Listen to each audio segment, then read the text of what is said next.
Trend आले की बाबा लोक म्हणतात त्या हॉटेल इंडस्ट्रीमध्ये जावं, त्यात खूप पैसा आहे. तर खरंच तेवढा पैसा आहे का? हे एक माइंडसेट कसं झालंय माहितीये का, तर मला पण असं म्हणजे ह्या हा. बिझनेसमध्ये येतं नाही असं वाटलं की नाही काय म्हणजे काय खर्च आहे ह्याला. हम्म. ही गोष्ट आहे बाबा, हे लोक 500 रुपयाला विकतात, ह्याला तर 200-250 रुपये खर्च नाहीये हो. जर प्रोडक्शन कॉस्ट कडे गेला. पण तसं होत नाही. जेव्हा तुम्ही आता फॉर एक्झाम्पल आपलं हे हॉटेल आहे, ह्याला जो खर्च केलाय ह्याचा जर मी ROI काढायला गेलो ना, तर मला 10 वर्षातही दिसत नाही ह्याचा ROI निघेल की नाही निघेल. त्यामुळे लोकांना असं वाटतं की बाबा एवढं मोठं हॉटेल केलं, एवढी गर्दी, एवढं चालतंय, पण ऍट द ह्याच्या हातात राहतंय काय? एवढा खर्च केलाय, खर्च तर सोडून द्या तुम्ही. डेली ऑपरेशन मध्ये इतका स्टाफ समजा आता जवळपास 80 लोकांचा स्टाफ आहे. 8-10 लाख रुपये पगार होतो लोकांचा इथे. आता एवढा जर पगार द्यायचा म्हणला, तुमचं बाकी लाईट आली, मेंटेनन्स आलं, तुमचे लायसन्सेस आले, तुमचं प्रॉपर्टी टॅक्स आले, ह्या सगळ्या गोष्टींचं जेव्हा वर्षाला तुम्ही काय ते करता आणि बघता की बाबा ह्याच्यात 40 आणि 50% प्रॉफिट लोकांना जे दिसतं ते एकदम क्लिअर होऊन जातं की असं काही नाहीये. जर एखादा जर समजा लॉस मध्ये झालं, मग त्यांनी एक्झिट मारणं मग कितीतरी हॉटेल बंद होतं, त्यामुळेच होतात ना. सगळेच हॉटेल चालतात असं नाहीये. प्रत्येक माणूस या गोष्टीमध्ये सक्सेसफुल. आता पावला पावलाला गेला तुम्ही हॉटेल आहे, पण ती कितपत चालतात कितपत नाही हे ज्याच्या त्याच्या ह्याच्यावरती, की तो किती चांगली सर्व्हिस देतोय का, चांगलं जेवण देतोय, तेवढं लोक येत आहेत का, मार्केटिंग करतोय का. त्यामुळे लोक काय करतात, चालू करतात आणि त्यात पैसे टाकावे लागतात. असं तर होत नाही की बाबा तुम्ही डे 1 पासूनच तुम्हाला लाख रुपये धंदा चालू झाला, असं होत नाही. 5, 10, 15, 20, 25 तो जो स्टार्टिंगचं जे इनिशियल म्हणतो ना आपण एक वर्ष, हा खूप म्हणतो ना आपण त्रासदायक पिरियड असतो. त्या गोष्टीमध्ये तुम्हाला सस्टेन होणं खूप गरजेचं आहे. जर तुम्ही सस्टेन स्वतःला जर नाही करू शकला तर तुम्ही पुढं माणूस तिथेच बंद करून म्हणतो की बाबा हे नाही परवडत. तर तसंच आता एखाद्याला हॉटेल टाकायचं म्हणलं तर लोन घेणं आवश्यक आहे का, की बिना लोन घेताच त्यांनी करायला पाहिजे? मी माझं पर्सनल जर बोलायला गेलो तर लोन घेऊन ही इंडस्ट्री खूप रिस्की आहे.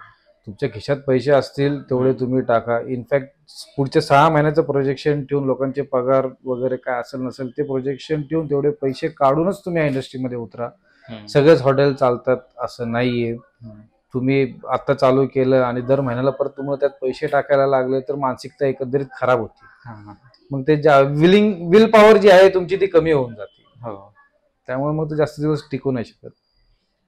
तर आता मराठी माणसाने या क्षेत्रात उतरू पण आहे, कारण की मोस्टली जे पण उतरतात त्यांचे मोस्टली बिझनेसेस जे आहेत हॉटेल इंडस्ट्रीमध्ये ते फेल होतात.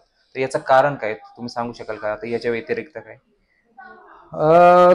हे बघा, मी जसं बोललो तुम्हाला, हा धंदा जो आहे हा खूप कष्टाचा धंदा आहे. असं इझी मनी नाहीये. इनिशियली तुम्हाला खूप वेळ द्यावा लागतो, तुम्हाला बसावं लागतं, करावं लागतं, स्टाफ हँडल करावे लागतात, त्यांचं म्हणणं ऐकावं लागतं, काही त्यांच्या म्हणण्याप्रमाणे गोष्टी कराव्या लागतात. पूर्वी कसं होतं, 4 शिवी दिली की माणूस काम करायचं, पुढे चालून जायचं. आता तुम्ही का ब्र पण नाही करू शकत त्या व्यक्तीला. तो उद्या निघून गेला तर उद्या तुम्हाला पॅन घेऊन बसावं लागेल किंवा स्वतः जाऊन सर्व्हिस करावी लागेल, अशी परिस्थिती आहे.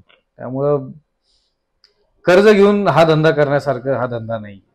तुमच्या खिशात जेवढे पैसे आहेत तेवढ्या पैशामध्ये जर तुमचा धंदा उभारला, पुढचे 6 महिन्याचं प्रोजेक्शन ठेवून, तर ह्याच्यात उतरावं किंवा नाही उतरलं तरी चालेल. दिसताना असं वाटतं की नाही अरे काय हॉटेल टाकलं, काय जेवण देतं आपलं, असंच देतं, आपण पण करू.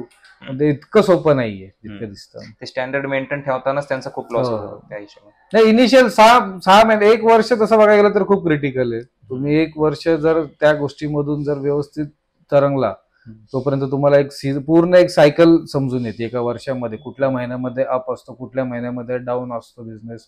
त्या हिशोबाने सगळ्या गोष्टी प्लॅनिंग करावं लागतं, मार्केटिंग करावं लागतं प्रत्येक गोष्टीचं. ते 1 वर्षामध्ये समजतं. मग त्याच्या पुढे तुमच्यावरती आहे, तुम्ही पुढे ह्या बिझनेस कंटिन्यू करायचा. लोक अर्धी लोक तर स्पेसिफिकली जर महाराष्ट्रीयन लोक जर बोलायला गेले, मराठा लोक जी आहेत ही पहिले एक्झिट होतात. कारण की ते बघतात की बाबा हे एवढं किरकिर आपल्याला नाही जमणार, त्यामुळे ते साईडला होऊन जातात. म्हणून लोक बोलणारी म्हणतात की हा धंदा शेट्टीचा शेट्टीने करावा, कारण की त्यांची तेवढं त्रास घ्यायचे. हे एखाद्याला हॉटेल इंडस्ट्रीमध्ये यायचं म्हटलं तर त्याला हॉटेल मॅनेजमेंट किंवा इतर कोर्सेस करणं आवश्यक आहे का? Not at all necessary. काही गरजेचं नाहीये. तुमची जिद्द पाहिजे, फक्त कष्ट करण्याची ताकद पाहिजे. कारण की ही इंडस्ट्री अशी आहे की यात कष्ट खूप आहे. म्हणजे तुम्हाला सांगतो, जेव्हा हॉटेल स्टार्ट केलं ना, एकतर कोविडमध्ये खूप म्हणजे बॅकफायर झाला मला. तर तो जो आपण म्हणतो ना, आता मी बिझनेस चालू केला तर माझा 100 रुपये धंदा झाला पाहिजे, तुमचा तो 10-15 रुपयेच धंदा होतो. तो 100 होता होता आज 3 वर्ष झाले तरी पण अजून मी बघायला जर गेलो तर मी 60-70 रुपये वरतीच आहे. अच्छा. त्यामुळे आपण एक प्रोजेक्शन ठेवतो, त्या प्रोजेक्शन प्रमाणे ऍक्च्युअल रिअल लाईफ मध्ये ते होत नाही. इनिशियली बूस्ट जो असतो हॉटेल इंडस्ट्रीला, नवीन हॉटेल झालं की सगळे म्हणतात नवीन हॉटेल झालं आपण जाऊया तिथे, तेवढी पुरतं गर्दी होती. मग नंतर परत नवीन कुठे ना कुठे हॉटेल उघडतं, त्यामुळे ते गर्दी तिकडे ट्रान्सफर होते. मग तुमची सर्व्हिस, तुमची टेस्ट ह्याच्यावरती कस्टमर बाइंडिंग होतो, त्यामुळे कस्टमर रिपीट परत येत राहतात.